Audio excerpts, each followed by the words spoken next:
from our perspective, looking into 2023, Thailand actually is going to be a country that stands out both from a growth standpoint, but also from the current account point of view, because they've been running current account deficits because of the lack of tourism revenues. And we think that's going to turn around very sharply next year.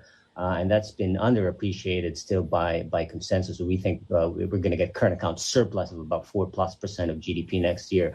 And a lot of that has to do with the reopening in China, but only partly. So, what we're assuming is actually the reopening will be impactful, but mostly at the back end of 2023. So it's going to be a slow grind in terms of the return of Chinese tourists into Thailand. But even if you assume that, you probably still think that, overall tourism recovery will be accelerating in Thailand because of the non-Chinese tourists. We know momentum has been gaining for these sources.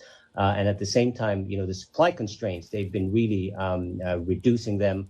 Flight capacity has been increasing in the last few months. So I think the other sources will continue to drive the tourism recovery. And then by the second half of next year, we'll probably get more support from China. Right. So that's the monetary policy side. What about the fiscal side of the coin, Euben? And let's just bring in Malaysia for the sake of argument. Public spending has been heavy in the pandemic era. Is now the time for fiscal consolidation and fiscal tightening? For Malaysia, I think it's going to be very difficult.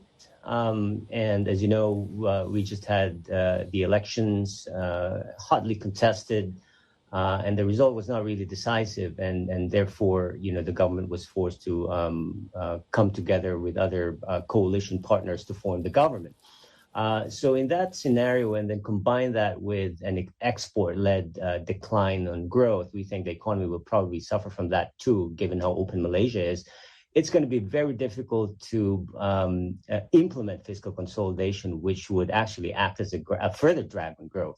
So given the fact that, we've just had a very hotly contested election, I think it's more likely that the government would try and provide as much support as possible, especially to the vulnerable sectors, which means that reducing the deficit will be a difficult ask next year for Malaysia.